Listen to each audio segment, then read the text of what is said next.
ನಾಟಕ ವೀಕ್ಷಿಸಲು ಆಗಮಿಸಿರುವ ಎಲ್ಲ ಸಹೃದಯ ಪ್ರೇಕ್ಷಕರನ್ನು ರಂಗಸೌಧದ ತಂಡದ ಪರವಾಗಿ ಪ್ರೀತಿಯಿಂದ ಸ್ವಾಗತಿಸ್ತಾ ಇದ್ದೇವೆ.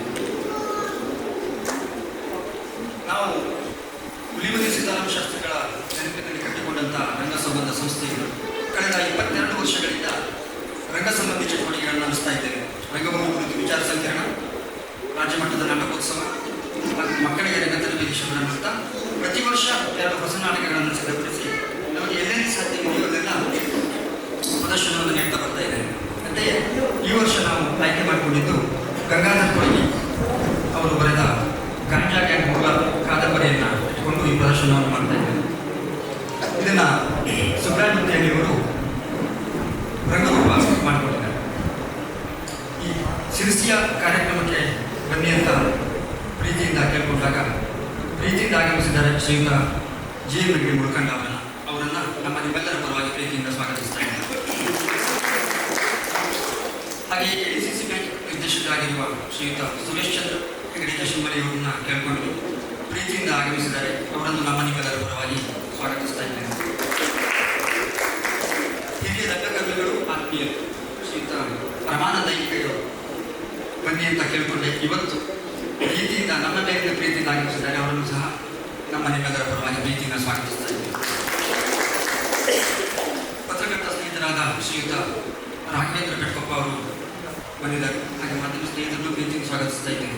ಇಲ್ಲಿಯ ಶಿರಸಿಯ ಕಾರ್ಯಕ್ರಮ ಆಗಲಿಕ್ಕೆ ಮೂಲ ಕಾರಣನೇ ರಾಘವೇಂದ್ರ ಕಟ್ಕೊಪ್ಪ ವಿಶೇಷ ಕೃತಜ್ಞತೆಗಳೊಂದಿಗೆ ಅವರನ್ನು ಸ್ವಾಗತ ಮಾಡ್ತೇನೆ. ಹಾಗೆಯೇ ಕೃತಿಕಾರರಾದ ಗಂಗಾಧರ್ ಕೊಳಗಿಯವರು ಆಗಮಿಸಿದ್ದಾರೆ. ಇವರು ಕತ್ತಲೆ ಕಾಲು, ಗಾಂಜಾ ಗ್ಯಾಂಗ್ ಒಳಗೊಂಡಂತೆ 10 ಕೃತಿಗಳನ್ನು ರಚಿಸಿದ್ದಾರೆ. ಮತ್ತು ಈ ಹಿಂದೆ ನಾವು ಅವರು ಬರೆದ ಮರದ ಮನಸ್ಸು ಮಕ್ಕಳ ನಾಟಕವನ್ನು ಮತ್ತು ಅರಿವಿನೆಡೆಗೆ ಎಂಬ ಒಂದು ವೈಜ್ಞಾನಿಕ ನಾಟಕವನ್ನು ಪ್ರದರ್ಶನ ಮಾಡಿದ್ವಿ. ಇದೀಗ ಗಾಂಜಾ ಗ್ಯಾಂಗನ್ನು ಪ್ರದರ್ಶನ ಮಾಡ್ತಾ ಇದ್ದೀವಿ. ಮತ್ತೊಮ್ಮೆ ನಿಮ್ಮೆಲ್ಲರನ್ನ ಪ್ರೀತಿಯಿಂದ ಸ್ವಾಗತಿಸಿದ ನನ್ನ ಮಾತು ಮುಗಿಸ್ತೇನೆ. ನಮಸ್ಕಾರ. गाँव विश्व सेवा ತಾಯಿ ಮಾತಿಗೆ ವಂದಿಸ್ತೇನೆ. ಗಾಂಜಾ ಗ್ಯಾಂಗ್ ಪ್ರಸ್ತುತ ಸಮಾಜದಲ್ಲಿ ಚರ್ಚೆ ಆಗ್ತಾ ಇರುವಂಥ ವಿಷಯ ಕೂಡ ಹೌದು. ಈ ಒಂದು ಸುಂದರ ಸಂಜೆಯ ಕಾರ್ಯಕ್ರಮ ಗೌರವಯುತವಾಗಿ ವೇದಿಕೆ ಮೇಲಿರುವಂಥ ಸ್ನೇಹಿತರು, ಸಿರ್ಸಿ MVSನ ಅಧ್ಯಕ್ಷರು, AMS ಉಪಾಧ್ಯಕ್ಷರು ಅದನ್ನ ಉಳ್ಕೊಂಡಾಗಿದ್ದಾರೆ.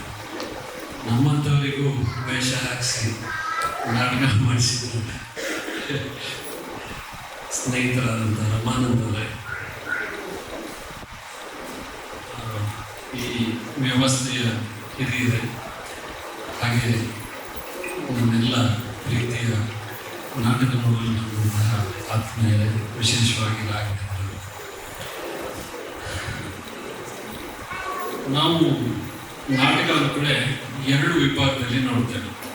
ಒಂದು ಹವ್ಯಾಸಿ ಕಲಾವಿದರಿಂದ ಆಗ್ತಾ ಇರುವಂಥ ನಾಟಕಗಳು, ಇನ್ನೊಂದು ಜಾತ್ರೆ ಬಂತು ಅಂದರೆ ಒಂದು ತಿಂಗಳ ಮುಂಚೆ ಬಂದು ಮಳೆ ಹಿಡಿಯುವುದಕ್ಕೆ ಟೆಂಟ್ ಹಾಕಿ ಹೋಗುವಂಥ ನಾಟಕಗಳು. ಈ ಎರಡು ವಿಭಾಗದಲ್ಲಿ ನಾವು ನೋಡ್ತೇವೆ. ಅದು ಹೊಟ್ಟೆಪಾಡಿಗಾಗಿ ಮಾಡುವಂತಹ ಕಂಪನಿಗಳು.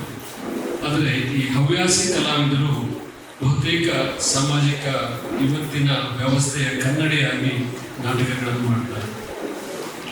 ನಾವು ಯಕ್ಷಗಾನವನ್ನು ತಗೊಂಡ್ರೆ ಒಂದು ಹೇಗೆ ಬದುಕಬೇಕು, ರಾಮ, ಕೃಷ್ಣ, ಧರ್ಮರಾಯ, ಅರ್ಜುನ, ಈ ಕಡೆ ಕೌರವ, ಹೀಗೆ ಬದುಕಿನ ಆದರ್ಶಗಳು ಹೇಗಿರಬೇಕು ಅನ್ನೋದನ್ನು ಯಕ್ಷಗಾನ ತೋರಿಸಿದರೆ, ಹವ್ಯಾಸಿ ಈ ನಾಟಕ ಕಂಪನಿಗಳು ಪ್ರಸ್ತುತ ಪರಿಸ್ಥಿತಿಯನ್ನು ಹೇಗೆ ಎದುರಿಸಬೇಕು ಅನ್ನೋದನ್ನು ತೋರಿಸ್ಕೊಡ್ತಾ ಇದ್ದಾರೆ ಈ ಥರದ ಕಾರ್ಯಕ್ರಮಗಳ ಮೂಲಕ. ನಾನು ಕೂಡ ಪ್ರಾರಂಭದಲ್ಲಿ ಹೇಳಿದ್ದೇವೆ, ಇವತ್ತು ಈ ಗಾಂಜಾ ಘಾಟು ಎಲ್ಲ ಕಡೆ ಹೋಗ್ತಾ ಇದೆ. ವಿಶೇಷವಾಗಿ ಯುವ ಹೈಸ್ಕೂಲಿಗೆ ಹೋಗೋ ಹುಟ್ಟರು ಕೂಡ ಗಾಂಜಾ ಅಮಲಿನಲ್ಲಿ ತೀರ್ತಾ ಇರೋದನ್ನು ನಾವು ಪ್ರತಿದಿನ ಪತ್ರಿಕೆಗಳು ನೋಡ್ತೇವೆ. ನಾನು ಈ ಹೆಸರು ನೋಡೋದು ಪೊಲೀಸ್ಗಳಲ್ಲಿ ಇದ್ದಾರೆ ಅಂತ ಫಸ್ಟ್ ನೋಡ್ಕೊಂಡೆ. ಗಾಂಜಾ ಅಂದರೆ ಪೊಲೀಸರಿಗೂ ನಿದ್ರೆ ಬರ್ತಾ ಇಲ್ಲ ಅಂತ. ಆ ಒಂದು ಗಂಭೀರ ಎಲ್ಲರೂ ವಿಚಾರ ಮಾಡುವಂತಹ ಒಂದು ವಿಷಯವನ್ನಿಟ್ಟು ಇವತ್ತು ನಾಟಕ ಮಾಡ್ತಾ ಇರುವಂಥದ್ದು, ವಿಶೇಷವಾಗಿ ಒಳಗೆ ಇದನ್ನು ಬಂದಿರುವಂಥದ್ದು ಒಂದು ಒಳ್ಳೆ ಪ್ರಯತ್ನ. ಕಲಾವಿದರಿಗೆ ಒಳ್ಳೆಯದಾಗಲಿ, ನಾಟಕ ಚೆನ್ನಾಗಾಗಲಿ, ಎಲ್ಲರೂ ಕುಳಿತು ಸಮಾಧಾನದಿಂದ ನಾಟಕ ಮುಗಿಯುವವರೆಗೆ ಕುಳಿತು ನೋಡ್ಕೊಂಡು ಹೋಗೋಣ ಅಂತ ಅವಕಾಶಕ್ಕಾಗಿ ವಂದಿಸ್ತೀನಿ. ನಮಸ್ಕಾರ. ಧನ್ಯವಾದಗಳು. TMSJC ಉಪಾಧ್ಯಕ್ಷರಾದಂತಹ ಶ್ರೀಯುತ JMK ಕೊಡ್ಕೊಂಡವರು ಒಂದೆರಡು ಮಾತುಗಳನ್ನು ಆಡಬೇಕು ಅಂತ ಕೇಳಿದ್ದಾರೆ.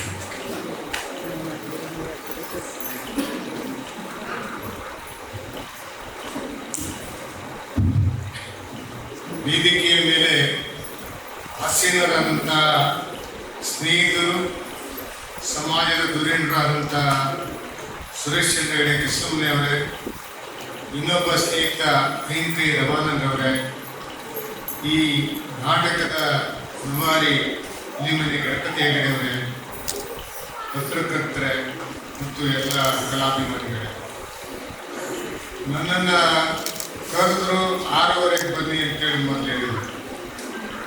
ಆಮೇಲೆ 7 ಗಂಟೆಗೆ ಬನ್ನಿ ಅಂತಂದು ನಾನು 7 ಗಂಟೆಗೆ 5 ನಿಮಿಷ ಅಂತ ಬಂದಿದ್ದೆ. ಸಮಯಕ್ಕೆ ಸರಿಯಾಗಿ ಬರೋದು ನನ್ನ ಕಾಯಕ. ಆದರೂ ಕೂಡ ನನಗೆ ಸ್ನೇಹಿತ ಫೋನ್ ಮಾಡಿದಾಗ ನಂದು ಏನೋ ಸಮಯ ತಪ್ಪು ಅಂತ ಅನಿಸಿಕೆ ಬಂತು. ಸಮಯಕ್ಕೆ ಸರಿಯಾಗಿ ಬಂದಿದ್ದೆ. ಯಾಕೆಂದರೆ ಹೆಸರೇ ಗಾಂಜಾ ಕಾಡು. ಗಾಂಜಾದ ಮತ್ತಿನಲ್ಲಿರುವಂಥ ನಮಗೆ ಈಗಾಗಲೇ ಹೇಳಿದರು, ನನಗೆ ಗಾಂಜಾ ಬಗ್ಗೆ ನನಗೆ ಒಂದು ಅನಿಸಿಕೆ ಅನಿಸ್ತದೆ.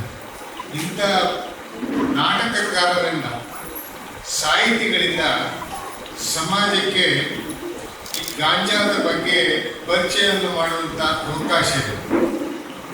ಸಮಾಜ ಏನು ಮಾಡುತ್ತದೆ ಕೇಳಿದ್ರೆ, ಕಲೆಯನ್ನು ಈಗ ಯೂಟ್ಯೂಬ್ ಮತ್ತು ಮೊಬೈಲ್ಗಳ ಮೂಲಕ ಹೆಚ್ಚು ಜನ ಸಂಪರ್ಕ ಬರ್ತಾರೆ. ಈ ಹಲವು ಮಾಧ್ಯಮಗಳ ಮೂಲಕ ಬಂದಾಗ ಮಾತ್ರ ಅದರ ಅರಿವು, ಅದರ ಬೆನ್ನತ್ತುವಂಥ ನಮ್ಮ ಮಾನಸಿಕ ಸ್ಥಿತಿಗತಿಗಳಿದ್ದಾವೆ. ನಮಗೆ ಬರ್ತದೆ ಕೂನು ಪೊಲೀಸ್ ಇಲಾಖೆಯಿಂದ. ನಾನೊಬ್ಬ MES ಅಧ್ಯಕ್ಷನಾಗಿದ್ದೇನೆ. ಏನು ಬರ್ತದೆ ಕೇಳಿದ್ರೆ, ನಿಮ್ಮ ವಿದ್ಯಾರ್ಥಿಗಳು ಗಾಂಜಾ ಸೇವನೆಯಲ್ಲಿ ಇದ್ದಾರೆ, ಅವರನ್ನ ನೀವು ಹದ್ದುಬಸ್ತಿನಲ್ಲಿ ನೀಡಿ ಅಂತ ಹೇಳಿ. ನಾವು ಶಾಲೆಯಲ್ಲಿ ಎಲ್ಲ ವ್ಯವಸ್ಥೆಗಳನ್ನು ಕೂಡ ಮಾಡಿದ್ದೇವೆ. ಸಮಯಕ್ಕೆ ಸರಿಯಾಗಿ ಬರಬೇಕು, ಅಟೆಂಡೆನ್ಸ್ ಹಾಕಬೇಕು, ಬರದೇ ಹೋದರೆ ಮೊಬೈಲ್ನಲ್ಲಿ ಅವರ ಪಾಲಕರಿಗೆ ಮೆಸೇಜ್ ಹೋಗಬೇಕು. ಅದರಿಂದ ಹೋದರೆ ಏನೋ ಒಂದು 3-4 ವಿದ್ಯಾರ್ಥಿ ಅಟೆಂಡೆನ್ಸ್ಗಳು ಕಮ್ಮಿ ಆದರೆ ನಮ್ಮ ಶಿಕ್ಷಣ ಸಮಿತಿ ಮುಂದೆ ಹೋಗ್ತದೆ, ಪಾಲಕರಿಗೆ ನಿಮ್ಮ ಮಕ್ಕಳ ಅಟೆಂಡೆನ್ಸ್ ಕಮ್ಮಿ ಇದೆ ಅಂತ. ಇವೆಲ್ಲವನ್ನು ಬೇಕಾದಂಥದ್ದನ್ನು ನಾವು ಮಾಡಿದ್ದೇವೆ. ಆದರೆ ಪೊಲೀಸ್ ಇಲಾಖೆ ಹೇಳ್ತದೆ ಗಾಂಜಾವನ್ನು ಹತ್ತಿಕ್ಕಬೇಕು, ಯುವ ಜನಾಂಗ ಬಹಳ ಗಾಂಜಾದ ಮತ್ತಿನಲ್ಲಿ ಹೋಗಿದ್ದಾರೆ. ಏನಾಗಿದೆ ಕೇಳಿದ್ರೆ ರಾತ್ರಿ ಕಂಡ ಬಾವಿಗೆ ಹಗಲು ಬಿದ್ದ ಅನ್ನಂಗೆ ಇದೆಲ್ಲ ಕೆಲಸ ಪೊಲೀಸ್ ಇಲಾಖೆ.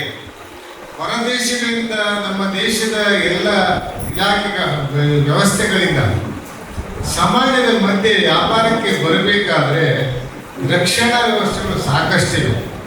ಆ ವ್ಯವಸ್ಥೆಗಳನ್ನು ಮಾಡದೇನೆ ಸೇವನೆ ಮಾಡಿದವ್ರ ಮೇಲೆ ನಮ್ಮ ಗುಂಡಾಗಿರಿ ನಡೀತದೆ ಸಮಾಜದ ಸಂಸ್ಥೆಗಳಿಂದ.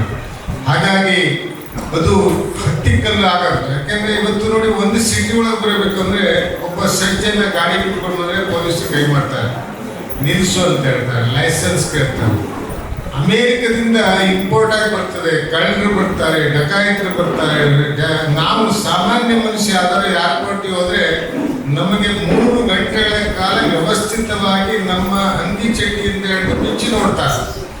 ಆದರೆ ಇವರು ಟೆರರಿಸ್ಟ್ಗಳು ಬೇರೆ ದೇಶಗಳಿಂದ ಹೇಗೆ ಬರ್ತಾರೆ? ಅವ್ರಿಗೆ ನಡ್ಕೊಂಡು ಬರ್ತಾರ, ಸಮುದ್ರ ಮೂಲಕ ಬರ್ತಾರೆ, ಅವರು ಏರ್ಪೋರ್ಟ್ ನಲ್ಲಿ ಬರಬೇಕಲ್ಲ. ಹಾಗಾದ್ರೆ ವ್ಯವಸ್ಥೆಗಳು ಏನು ಮಾಡ್ತಾರೆ? ಈ ವ್ಯವಸ್ಥೆಗಳು ಸರಿಯಾಗಿ ಕೆಲಸ ಮಾಡಿದ್ರೆ ಇದಕ್ಕೆ ಯಾರೂ ಹೊರಬೇಕಾಗಿಲ್ಲ. ನಾವು ಎಲ್ಲ ಶುದ್ಧ ಸಮಾಜದ ಸಜ್ಜನ ವ್ಯಕ್ತಿಗಳಿದ್ದೇವೆ, ನಮಗೆ ಎಲ್ಲದರ ಪರಿವೆ ಇದೆ. ಆದರೆ ಇನ್ನೂ ಬಾರದ ವ್ಯವಸ್ಥೆಗೆ ಬಾರದ ಮಕ್ಕಳು ಬಲಿಯಾಗಲಿಕ್ಕೆ ಕಾರಣ ನಮ್ಮ ಶಿಸ್ತುಬದ್ಧವಾದಂಥ ಇಲ್ಲದಿರದಂಥ ಕಾನೂನು ವ್ಯವಸ್ಥೆ. ಅದು ಬದಲಾಗಬೇಕು.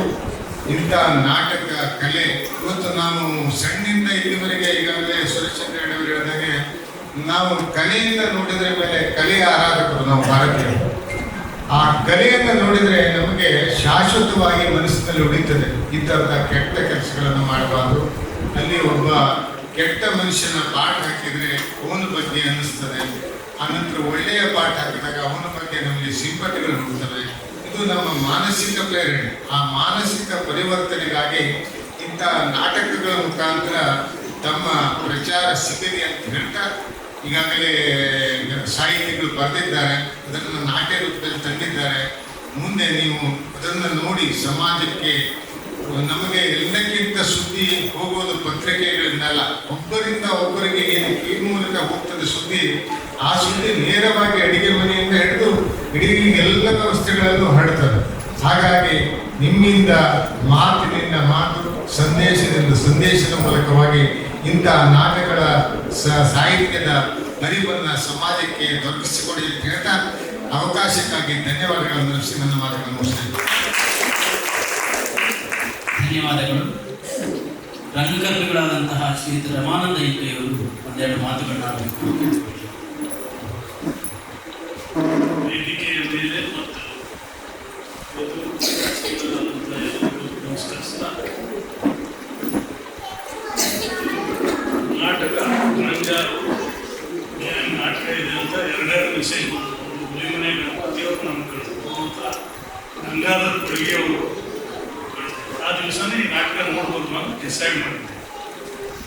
ಇವತ್ತು ಸುಮಾರು 4 ಗಂಟೆ ಹೊತ್ತಿಗೆ ಗಣಪತಿ ಫೋನ್ ಮಾಡಿ ನೀವು ಬರ್ತೀರಲ್ಲ ಕೇಳಿದೆ, ಮುಗ್ಕೊಂಡು ಬರ್ತೀನಿ, ಬರೋದೊಂದೆಲ್ಲ ಸ್ವಲ್ಪ ನ್ಯಾರೋ ಬಂದು ಹೋಗ್ಬೇಕು ಅಂತಂದ್ರೆ ವೇದಿಕೆ. ನಾನು ಸಂತೋಷದಿಂದ ಒಪ್ಕೊಂಡೆ. ಈ ಇಬ್ಬರಿಗೂ ನಾವು ಒಂದು ಅರ್ಥದಲ್ಲಿ ಥ್ಯಾಂಕ್ಸ್ ಹೇಳಬೇಕು. ಯಾಕಂದರೆ ಕಳೆದ 2-3 ವರ್ಷಗಳಿಂದ ನನ್ನ ಚಟುವಟಿಕೆ ಬಂದ್ ಮಾಡ್ಕೊಂಡು ಬಂದಿದ್ದೆ. ನನ್ನ ಚಟುವಟಿಕೆಯು ಈ ನೆವದಲ್ಲಿ ನೀವು ಜನರಲ್ಲಿ ನನ್ನನ್ನು ಎಕ್ಸ್ಪೋಸ್ ಮಾಡಿ ಮುಂದೆ ಏನಾದರೂ ಮಾಡಬೇಕು ಅನ್ನುವಂಥ ಒಂದು ಉಮೇದು ಹುಟ್ಟಿಸಿದ್ದೀರಿ. ಅದಕ್ಕಾಗಿ ರಂಗ ಸೌಂದರ್ಯಕ್ಕೆ ಧನ್ಯವಾದ. ಜೊತೆಗೆ ನಾನು ಗಣಪತಿಯವರ ಈ ಮೊದಲಿನ ಕೆಲವು ನಾಟಕಗಳನ್ನು ನೋಡಿದ್ದೇನೆ. ಆ ನಾಟಕ ಒಂದು ರೀತಿಯಲ್ಲಿ ನನಗೆ ಆಪ್ತ ಆಗ್ತದೆ. ಯಾಕಂದರೆ ಈ ಕರ್ನಾಟಕದಲ್ಲಿ ಈಗ ಏನಾಗಿದೆ ಅಂದರೆ ರಂಗ ಶಾಲೆಗಳು, ಥಿಯೇಟರ್ ಸ್ಕೂಲ್, ಆ ಥಿಯೇಟರ್ ಸ್ಕೂಲಿನ ತರಬೇತಿ ಈ ಮೂಲಕವಾಗಿ ಸಾವಿರಾರು ಜನ ರಂಗಕರ್ಮಿಗಳು ಹುಟ್ಕೊಂಡಿದ್ದಾರೆ. ನಾನು ಒಬ್ಬ ಈಗ 25 ವರ್ಷದಿಂದ ನೀನಾಸನ ಕಲ್ತೀನಿ. ಅದು ಎಷ್ಟು ವಿಸ್ತಾರ ಪಾಸಿಟಿವ್ ಆಯಿತು ಅಷ್ಟೇ ನೆಗೆಟಿವ್ ಶೇಡನ್ನು ಕೂಡ ಹೊಂದಿದೆ. ಅಂದರೆ ಇವತ್ತು ಕರ್ನಾಟಕದಲ್ಲಿ ಆಧುನಿಕ ನಾಟಕ ಅಂದ ತಕ್ಷಣ ಮಂಗಳೂರಿಂದ ಬೀದರ್ ತನಕ ಅವ್ರು ನೋಡಿದ್ರೆ ಒಂದೇ ರೀತಿ ಇರ್ತದೆ. ಅದೇ ರೀತಿ ಒಂದು ರೀತಿಯ ಆರ್ಟಿಫಿಷಿಯಲ್ ಆದ ಡೈಲಾಗಿನ ಪ್ಯಾಟರ್ನ್, ಆಕಾಶ ನೋಡ್ಕೊಂಡು ಮಾತಾಡೋದು, ಬೆಳಕು ಮ್ಯೂಸಿಕ್ ಮೂಲಕ ಇಲ್ಯೂಷನ್ ಕ್ರಿಯೇಟ್ ಮಾಡೋದು, ಇಂಥದ್ದು. ಅದೆಲ್ಲಕ್ಕಿಂತ ಮುಖ್ಯವಾಗಿ ನಾಟಕದ ಮೂಲಕ ಉದ್ಯಾಪೂರ್ವಕವಾಗಿ ಏನೋ ಒಂದು ಸಂದೇಶವನ್ನು ತರಿಸಬೇಕು ಅಂತದ್ದು. ಈಗ ನಮ್ಮಲ್ಲಂತೂ ಈಗ ನಿಮ್ಗೆ ಗೊತ್ತಿದೆ, ಈ ದೇಶದಲ್ಲಿ ಸಂದೇಶ ನೀಡಲಿಕ್ಕೆ ಎರಡು ವ್ಯವಸ್ಥೆ ಇದೆ, ಒಂದು ಎಡ, ಒಂದು ಬಲ. ರಂಗಭೂಮಿಯಲ್ಲಿ ಈ ಎಡದವರ ಹಾವಳಿ ಜಾಸ್ತಿ ಆಗಿದೆ. ಮತ್ತೆ ರಂಗಭೂಮಿಯಲ್ಲಿ ಯಾರು ಎಡದವರು ಅಂತ ಗುರುಸ್ಕೊಳ್ತಾರೋ ಅವರಿಗೆ ಮಾನ್ಯತೆ ಹೆಚ್ಚಿದೆ ಕರ್ನಾಟಕ. ಅವರು ಬೇಗನೆ ಶೈನ್ ಆಗ್ತಾರೆ. ಈ ಬಲದವರೆಲ್ಲ ಹಳ್ಳಿ ನಾಟಕ ಮಾಡ್ಕೊಂಡು ಇರ್ತಾರೆ. ಆದರೆ ಈ ಅರ್ಥದಲ್ಲಿ ಹೇಳಲಿಲ್ಲ. ಹುಲಿಮನೆ ಗಣಪತಿಯವರ ನಾಟಕ ಆ ದೃಷ್ಟಿಯಿಂದ ಫ್ರೆಶ್ ಆಗಿರ್ತದೆ. ಅವರಿಗೆ ಒಂದು ಕಥೆಯಲ್ಲಿರುವ ಸಂದೇಶವನ್ನ ಜನರಿಗೆ ತಲುಪಿಸಬೇಕು, ಅಷ್ಟೇ ಉದ್ದೇಶ. ಆ ಸಂದೇಶವನ್ನು ತಲುಪಲಿಕ್ಕಾಗಿ ಅವರು ತಮ್ಮದೇ ಆದ ಪ್ರಾದೇಶಿಕ ಇತಿಮಿತಿಗಳು, ಪ್ರಾದೇಶಿಕ ಕಲೆಗಳು ಇಂಥದ್ದನ್ನೆಲ್ಲ ಉಪಯೋಗಿಸ್ಕೊಳ್ತಾರೆ. ನಾನು ಹಿಂದಿನ ನಾಟಕದಲ್ಲೂ ನೋಡಿದ್ವಿ. ಅದು ನಮಗೆ ಹೆಚ್ಚು ಆಗ್ತಾ ಹೋಗ್ತದೆ. ಇದೇನು ತಲೆ ವಜ್ಜಾದ ಅನ್ಸೋದಿಲ್ಲ. ಇನ್ನೊಂದು, ಈ ರಂಗ ಚಟುವಟಿಕೆ ಮಾಡೋದು ತುಂಬಾ ಕಷ್ಟದ ಕೆಲಸ. ನೀವು ಬಂದು ನೋಡ್ತೀರಿ, ನಿಮ್ಗೆ ಖುಷಿ ಆಗ್ತದೆ. ಹೌದು, ಆದ್ರೆ ಒಬ್ಬ ರಂಗ ತಂಡವನ್ನು ಮೇಂಟೈನ್ ಮಾಡೋದಿದೆಯಲ್ಲ, ಈ ಹುಲಿಮನೆಯವರ ತಂಡದಲ್ಲಾದರೂ ಸುಮಾರು ನನಗನ್ಸುತ್ತೆ ಒಂದು 20 ಕಿಲೋಮೀಟರ್ ಆಜುಬಾಜಿನವರೆಲ್ಲ ಬಂದು ಸಿದ್ದಾಪುರಕ್ಕೆ ಬಂದು ರಿಹರ್ಸಲ್ ಮಾಡಿ ಒಂದು ಅರ್ಥದಲ್ಲಿ ನೋಡಿದ್ರೆ, ಈಗ ನಮ್ಗೆ ಇತ್ತೀಚೆಗೆ ಹೊಸ ತಲೆಮಾರುಗಳೆಲ್ಲ ನಿಮ್ಗೆ ಗೊತ್ತಾಗ್ತಾ ಇದೆಯಲ್ಲ, ಜೆನ್ಜಿ ಅಂತ.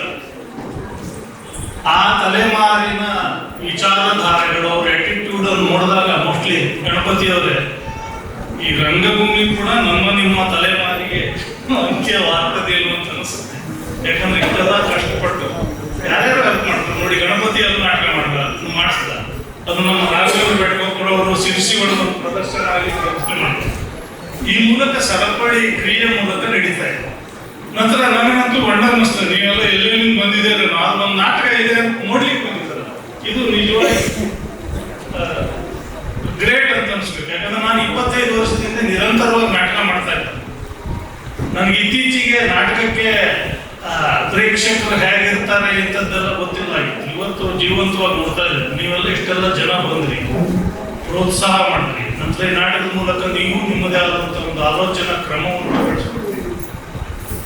ಹೀಗಾಗಿ ಇದೊಂದು ಸುಸಂದರ್ಭ ನನಗೆ ವೈಯಕ್ತಿಕವಾಗಿ. ನಂತರ ನಾವು ಸಿದ್ದಾಪುರದಿಂದ ಒಂದೊಂಥರ ಈ ರಂಗ ಸೌಗಂಧ ತಂಡಕ್ಕೆ ತೋರಿಸಿದ ಗೌರವ ಎರಡು ಅಂದ್ಕೊಳ್ಕೋತ ಅವರು ಇನ್ನೂ ಹೆಚ್ಚು ನಾಟಕಗಳನ್ನು, ಹೆಚ್ಚು ಜನಪ್ರಿಯತೆಯನ್ನು, ಹೆಚ್ಚು ಪ್ರಶಸ್ತಿ ಸನ್ಮಾನಗಳನ್ನು ಪಡೆಯಲಿ ಗಣಪತಿಯವರು ಅಂತ ಆಶಿಸ್ತಾ ನಾನು ಎರಡು ಮಾತನಾಡ್ತೀನಿ.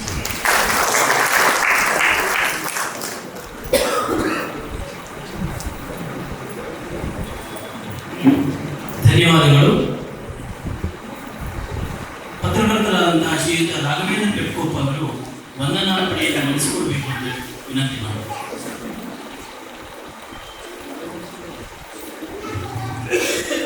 ಇವತ್ತು ಬೆಳಿಗ್ಗೆ ಗೋಳಿಘಟ್ಟದಲ್ಲಿ ಡಿವೈಸ್ ಸಿಕ್ಕಿದಾಗ ಸಿರ್ಸಿಗೆ ಗಾಂಜಾ ಗ್ಯಾಂಗ್ ಬರ್ತಾ ಇದೆ, ನೋಡ್ಲಿಕ್ಕೆ ಬನ್ನಿ ಅಂತ ಹೇಳಿದೆ.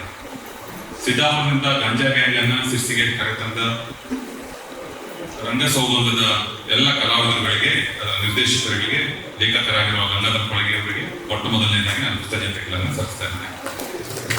ಈ ಕಾರ್ಯಕ್ರಮವನ್ನ ಚಾಲನೆ ಮಾಡಿಕೊಟ್ಟ ಮೂವರು ಸಾಧಕರನ್ನ ನಿಮ್ಮೆಲ್ಲರ ಪರವಾಗಿ ನನ್ನ ಕೃತಜ್ಞತೆಗಳನ್ನು, ಧನ್ಯವಾದಗಳನ್ನು ಸಲ್ಲಿಸ್ತಾ ಇದ್ದೇನೆ. ಆಗಮಿಸಿದ ಎಲ್ಲರಿಗೆ ಮತ್ತೆ ನಾಟಕ ಪ್ರದರ್ಶನ ನೀಡಲಿರುವ ಎಲ್ಲ ಕಲಾವಿದರುಗಳಿಗೆ ನಾನು ಮುಂಗಡವಾಗಿ ಧನ್ಯವಾದಗಳನ್ನು ಸಲ್ಲಿಸ್ತಾ ಇದ್ದೇನೆ. ನಮಸ್ಕಾರ.